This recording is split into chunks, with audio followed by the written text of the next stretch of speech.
એસઆઈટીની રચના કરવામાં આવી છે। વધુ માહિતી સાથે સંવાદદાતા ઋત્વિજ પણ જોડાઈ ચૂક્યા છે। જી ઋત્વિજ, 7 અધિકારીઓની એસઆઈટી માટે નિમણૂક કરવામાં આવી છે, શું વધારે માહિતી?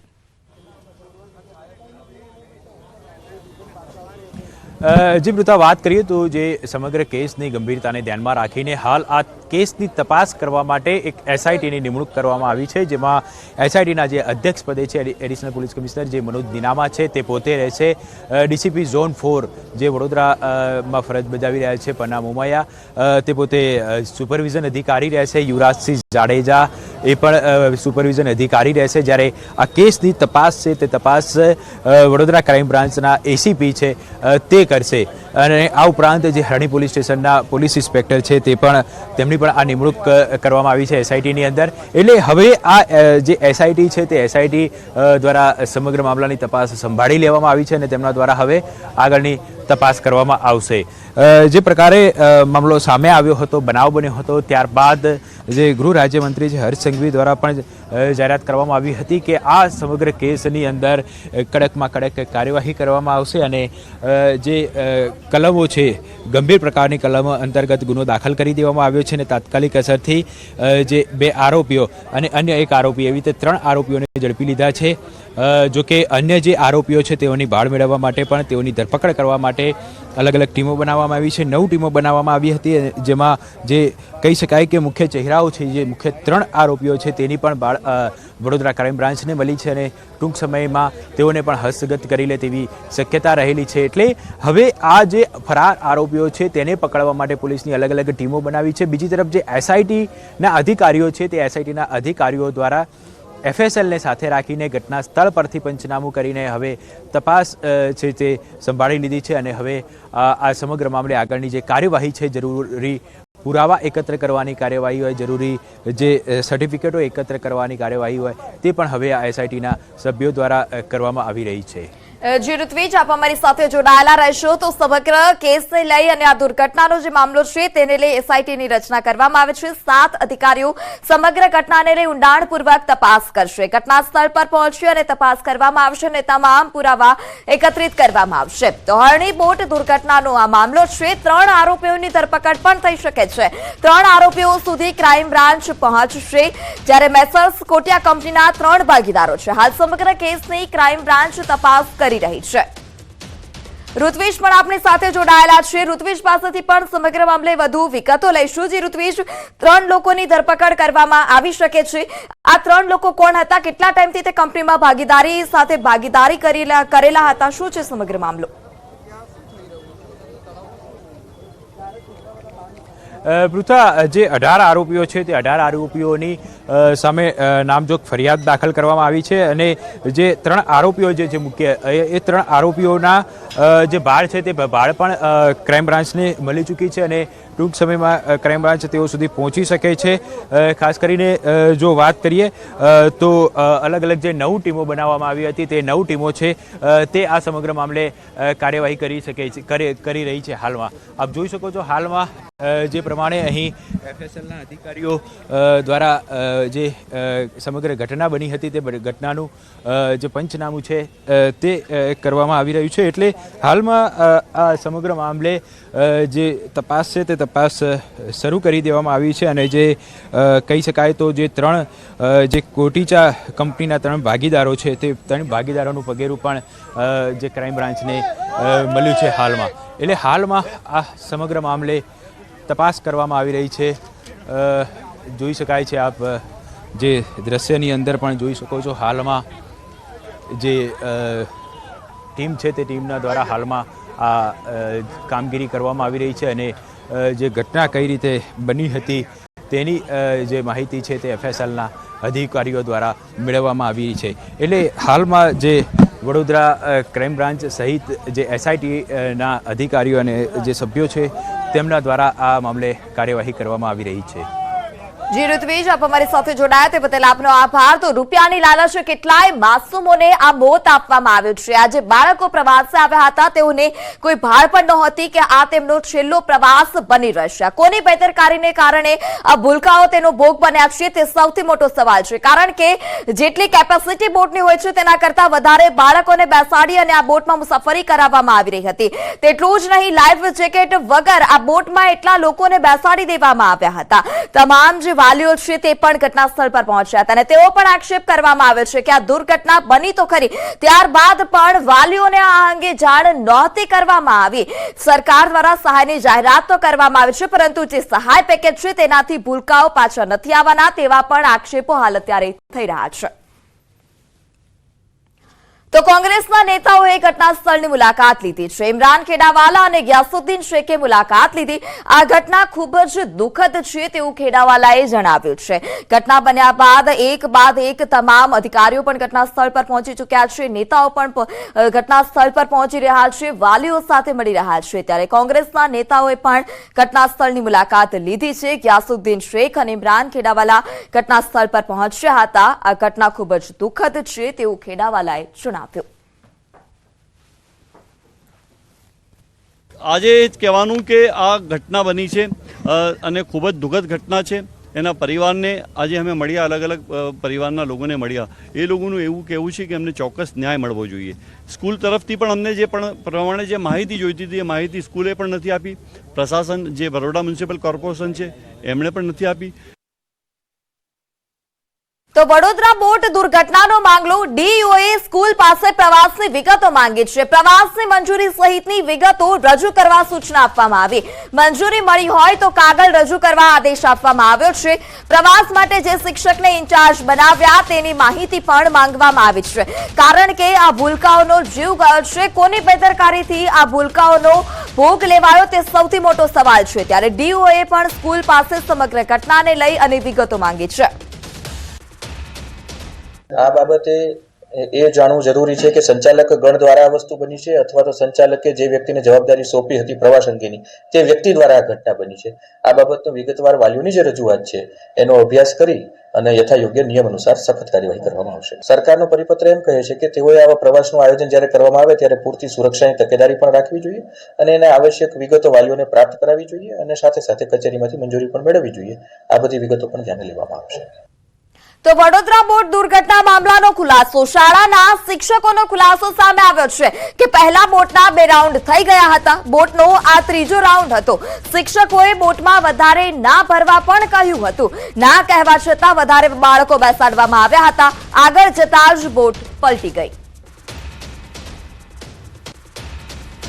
साथ में हमारे संग एक दुर्घटना हो गई, हमारी बोट पलटी खा गई।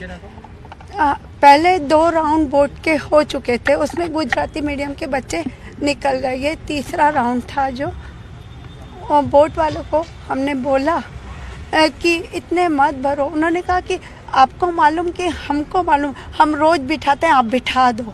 मैडम ने कहा हम पैदल जाने को तैयार है। मानसी मैडम और स्वाति मैडम ने, फाल्गुनी मैडम सब ने बोला, तो भी वो लोग माने नहीं और बिठा के बोट चला ही दी।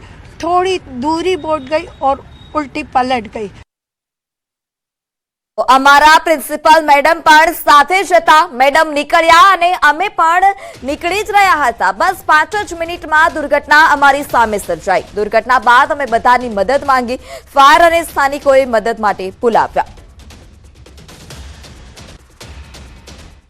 हमारे प्रिंसिपल मैडम भी 4 बजे तक हमारे संग थे सपोर्ट में, और मैडम निकले और हम भी निकलने वाले थे। बस 5 मिनट पहले ये दुर्घटना हमारे संग आई।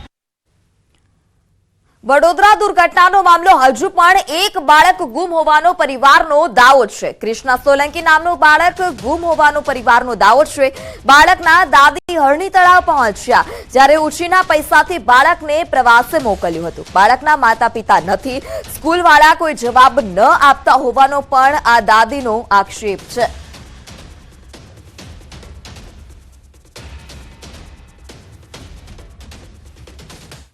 મારા છોકરાને હોદવા આવી કોને છોકરાનું નામ શું છે? કૃષ્ણ ક્યારથી ગુમ છે તે?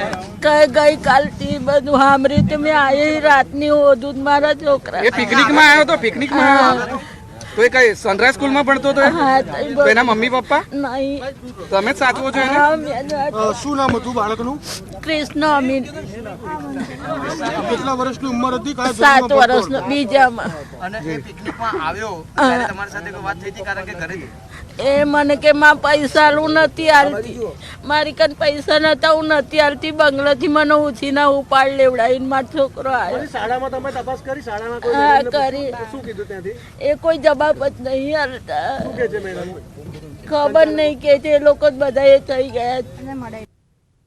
હરણી તળાવમાં બનેલી કરુણા દુર્ઘટનામાં નીઝામા પરિવારે કુળદીપક ગુમાવ્યો છે. 10 વર્ષના વિશ્વાએ બોટ દુર્ઘટનામાં ગઈકાલે જીવ ગુમાવતા પરિવારમાં શોકનો માહોલ છે.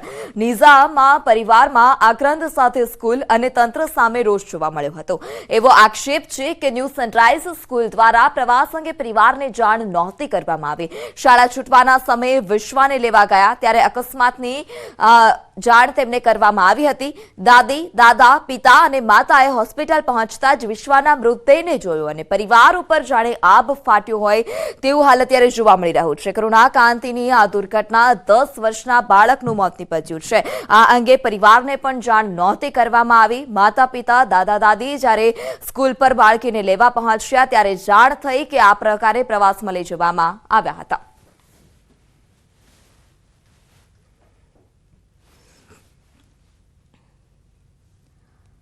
વડોદરા બોટ દુર્ઘટનામાં તારણહાર લાકડા સોમિલનું કામ કરતો શ્રમિક જે બન્યો હતો. રિયલ હીરો દુર્ઘટનાની જાણ થતાં જ 6 ફૂટ ઊંચી રેલિંગ કૂદ્યા હતા આ લાલાભાઈ. બોટ સીધી કરી અને એક બાળકને બહાર પણ કાઢ્યું હતું. એક બાદ એક 5 બાળકોને આ પ્રકારે બહાર કાઢવામાં આવ્યા. એક શિક્ષિકાને લાલાભાઈએ બચાવી અને બહાર કાઢ્યા હતા. તો દેવદૂત બની અને લાલાભાઈ આવ્યા હતા. એક બાદ એક 5 બાળકોને બહાર કાઢ્યા છે. તળાવમાં બોટ પલટી ખાધી 14નો ભોગ લેવાયો, જેમાં જ્યારે આ ઘટના બની ત્યારે જે માસૂમ લોકો છે તેમના જીવ બચાવવામાં જે સામે જ દુકાન ધરાવતા લાલાભાઈ છે તેમની પણ ખૂબ જ મહત્વની ભૂમિકા છે. આખી ઘટના એમને નજરે જોઈ છે ત્યારે સીધા તેમની સાથે જ વાત કરી હતી. લાલાભાઈ, સૌથી પહેલા તો દિલથી તમારો આભાર ન્યૂઝ 18 ગુજરાતી તરફથી કે તમે તમારા જીવની પરવા કર્યા વિના તળાવમાં ભૂસકો માર્યો અને લોકોના જીવ બચાવ્યા. આખી ઘટના જે છે તમે તમારી નજરે જોઈ છે, કયા પ્રકારની કરુણ પરિસ્થિતિ હતી અને તમારી સ્થિતિ કયા પ્રકારની? સ્થિતિ તો સમજો ના આવે કે એ ટાઈમે મને તો ક્યાંય ખ્યાલ આવતો નતો કે શું કરું શું ના કરું. મને સ્થિતિ એવી હતી, મેં તો પહેલાં એ વિચાર કર્યો કે પહેલાં અંદર ક્યાં છું, બોટ પલટી મારી હતી. પછી જોયું તો છોકરા છે એમને બચાવવા માટે અમે કૂદી પડ્યા અંદર. મારી જોડે બીજા 2-4 છોકરા હતા એટલે બધા કૂદી પડ્યા. આમ મનમાં બી એવું થયું આ શું થઈ ગયું. પહેલાં એક છોકરીને નીચેથી હાથ પકડીને ખેંચીને બહાર કાઢ્યું. આમ મને બી આમ થઈ ગયું, આંખોમાંથી પાણી ગયું આખી જાય. જયારે અમે બોટ સીધી કરી તો બી 2-3 છોકરા અંદર ફસાયેલા જ હતા. એક છોકરી હતી, એક છોકરો હતો. આજે તૂટી જવાની તૂટી ગયો એટલે હમણાં તો પૂરેપૂરા તૂટી ગયા એવું જ લાગે ને આપણને તો. કારણ કે છોકરા કોઈ મોટું હોય તો સમજ્યા ભાઈ ચલો એને બચાવ કરીએ, છોકરો શું બચાવ કરે. અમે ખુદ તૂટી ગયા એટલે કે મનમાં તો એવું થતું આ શું થઈ ગયું એ ખોટું થયું છે થઈ ગયું. હવે તમે કેટલા બાળકોનો જીવ બચાવ્યો તમે જ્યારે કૂદ્યા ત્યારે મેં લગભગ 4 છોકરા કાઢ્યા અને ખરેખર સાચા જીવનમાં રિયલ હીરો સાબિત થયા છે, પરંતુ તેઓ પોતે પણ અફસોસ વ્યક્ત કરી રહ્યા છે કે તેમના તરફથી તમામ લોકો છે તેમના જીવ બચી જાય તેવા પ્રકારના પ્રયત્ન કરવામાં આવ્યા, પરંતુ અફસોસ સાથે કેવું પડી રહ્યું છે કે ઘણા એવા લોકો હતા કે તેમના જીવ જે છે તેઓ બચાવી ન શક્યા. ત્યારે જે માસૂમ લોકોના ભોગ લેનાર કોન્ટ્રાક્ટર છે અને જવાબદાર અધિકારીઓ છે કે જે અધિકારીઓના કોન્ટ્રાક્ટર પર 4 હાથ હતા, જે રાજકારણીઓના કોન્ટ્રાક્ટર પર 4 હાથ હતા, તમામ લોકો કાયદાના સંઘર્ષમાં આવે છે અને તમામ લોકોને કડકમાં કડક સજા થવી જોઈએ તેવું તેઓ પોતે પણ ઈચ્છા જે છે તે વ્યક્ત કરી રહ્યા છે. હાર્દિક દીક્ષિત, ન્યૂઝ 18 ગુજરાતી, વડોદરા. તો સમાચારમાં હાલ સમય થયો છે વિરામનો. આપ જોડાયેલા રહો ન્યૂઝ 18 ગુજરાતી સાથે.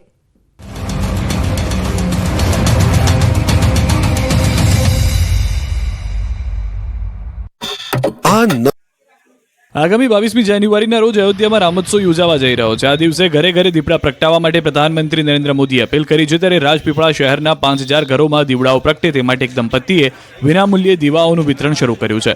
રાજપીપળામાં ગિફ્ટ શોપ ચલાવતા રામભક્ત તેજસ ગાંધી અને દત્તા ગાંધીએ સંકલ્પ લીધો છે કે 20મી જાન્યુઆરી સુધીમાં 10,000 1000થી વધુ લોકોને 2 દીવડા ભેટ સ્વરૂપે આપવા, જેઓ અત્યાર સુધી 5000થી વધુ દીવડાઓનું વિતરણ કરી ચૂક્યા છે. તેમની દુકાને આવનાર તમામ ગ્રાહકોને 2 દીવા જ્યોતિ સાથે મફત આપી રહ્યા છે. લોકોને ખબર પડતા સામે ચાલીને દુકાનમાંથી કોઈ પણ વસ્તુ ના પણ લેતા હોય તો પણ જય શ્રી રામ કહી દીવા આપો એમ કહી માંગ કરી રહ્યા છે. રાજ્યમાં આજથી વન સેતુ ચેતના યાત્રાનો પ્રારંભ થયો છે. નવસારીથી સીએમ ભૂપેન્દ્ર પટેલના હસ્તે યાત્રાનો પ્રારંભ થયો છે. 22મી સુધી નવસારીથી અંબાજી સુધીની યાત્રા ચાલશે.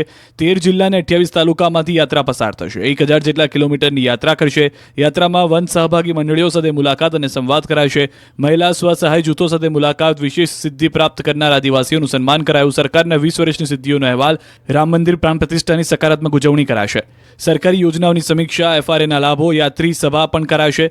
જંગલ વિસ્તારના ગામોમાં વસતા આદિજાતિ સમુદાયના લોકોને મળી રૂબરૂ સંવાદ થકી સ્થાનિક લોકોની સમસ્યાનું નિરાકરણ લાવવા પ્રયાસ થશે.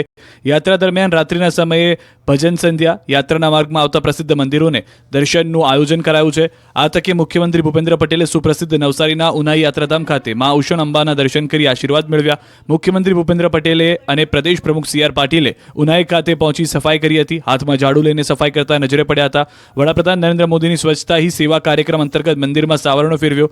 આ દરમિયાન લોકોએ જય શ્રી રામના નારા લગાવ્યા. નવસારીના સાંસદ CR પાટીલે લોકોને અયોધ્યા જવા આમંત્રણ આપ્યું. બીજી તરફ નવસારીમાં મુખ્યમંત્રી ભૂપેન્દ્ર પટેલ દ્વારા પૌરાણિક મંદિરના પુનર્દ્વારનું કામનું ખાતમુહૂર્ત કરાયું. ઉનાઈ માતાજીના મંદિરની બાજુમાં આવેલું છે આ પૌરાણિક મંદિર, જેમાં ભગવાન શ્રીરામ, લક્ષ્મણ અને માતા જાનકી બિરાજે છે. અંદાજે 1 કરોડ રૂપિયાના ખર્ચે આ પૌરાણિક મંદિરનો પુનર્દ્વાર કરાયો છે. મુખ્યમંત્રી દ્વારા ઉનાઈ માતાજી મંદિરની બાજુમાં બિરાજમાન ભગવાન શ્રીરામ, લક્ષ્મણ, જાનકીના પૌરાણિક મંદિરનું અંદાજે 1 કરોડ રૂપિયાના ખર્ચે પુનર્દ્વાર કરવાનો છે. તેનો ખાતમુહૂર્ત કરવાનો છે. રામ મંદિર પ્રાણ પ્રતિષ્ઠાને લઈને દેશભરમાં ઉત્સાહ આસમાને છે. લોકો રામ ભક્તિમાં લીન થયા છે, જ્યારે જેતપુરનું જલારામ ધામ પણ રામ ભક્તિમાં લીન થયું છે. રામોત્સવને લઈને વીરપુરમાં ભક્તોએ ખાસ પ્રસાદ તૈયાર કર્યો છે. આગામી 22મી જાન્યુઆરીના રોજ જલારામ મંદિર દ્વારા 50 મણ મગજના લાડુના પ્રસાદનું વિતરણ કરાશે, જેથી જલારામ મંદિરના મગજના લાડુ બનાવવાની તૈયારીઓ શરૂ કરી દેવામાં આવી છે.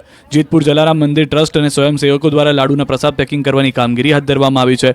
50 મણ લાડુ બનાવવા માટે રસોડા ધમધમવા લાગ્યા છે. મોટી સંખ્યામાં ભક્તો પ્રસાદ બનાવવા લાગી ગયા છે. 22મી જાન્યુઆરી જેતપુર જલારામ મંદિરે લાડુનું વિતરણ કરાશે. બીજી તરફ રામ મહોત્સવને લઈને જેતપુરની બજારો પણ સજ્જ થઈ ગઈ છે. જેતપુરની બજારોમાં ધ્વજા પતાકા લગાવી દેવાયા છે. દેશ આખો રામ ભક્તિમાં લીન થયો છે, ત્યારે અમદાવાદની ગાયનેક હોસ્પિટલમાં પણ ભગવાન રામના રંગમાં રંગાઈ ગઈ છે. 22મી જાન્યુઆરીની તૈયારીઓ શરૂ કરી દેવામાં આવી છે. 22મી જાન્યુઆરીએ જ બાળક જન્મે તેવું મોટાભાગની ગર્ભવતી મહિલાઓ ઈચ્છી રહી છે. જે મહિલાઓને 9 મહિના જાન્યુઆરીના એન્ડમાં પૂર્ણ થઈ રહ્યા છે, તે માતાઓ પણ ઈચ્છા છે કે તેનું બાળક 22 જાન્યુઆરીના દિવસે જ જન્મે. આ જ દિવસે નોર્મલ કે સિઝેરિયનથી પોતાના બાળકોનો જન્મ થાય તે માટેનો પ્લાન મહિલાઓ કરી રહી છે, જેને લઈને ગાયનેક હોસ્પિટલમાં વિશેષ તૈયારી કરી દેવામાં આવી છે. 22 જાન્યુઆરીના જે પણ બાળક જન્મ લે તેને પહેરવા માટે વિશેષ કપડાં તૈયાર કરાયા છે, જેમાં ભગવાનનું બાળ સ્વરૂપ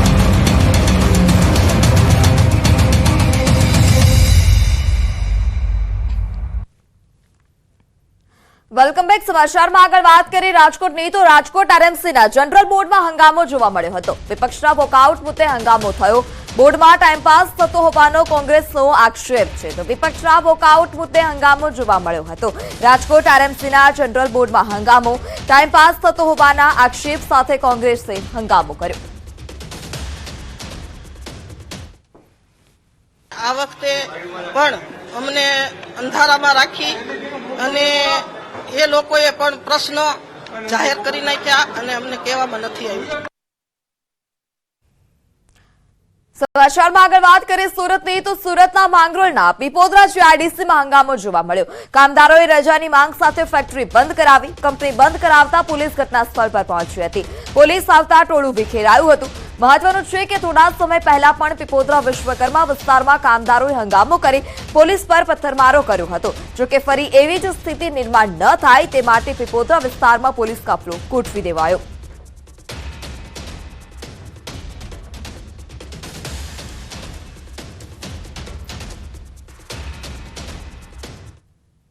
વડોદરા દુર્ઘટના બાદ હવે દ્વારકાનું તંત્ર પણ જાગ્યું છે. ફેરી બોટ સર્વિસમાં લાઈફ જેકેટ પહેરવા સૂચના આપવામાં આવી.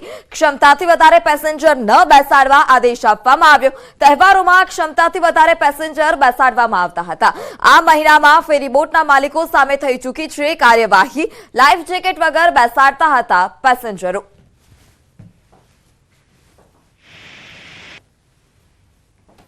ખબર પડી કે કાલે ત્યાં વડોદરામાં જે દુઃખદ ઘટના થઈ એના પછી અમને અહીંયા કીધું કે તમારે બેટ દ્વારકા જવાનું છે અને હોડી દ્વારા જવાનું છે, એટલે અમને થોડીક બીક લાગી કે શું એટલી બધી કાંઈ સુવિધા હશે કે નહીં હોય, કે અમારા સેફટીની ક્યાંય ધ્યાન રાખશે કે નહીં.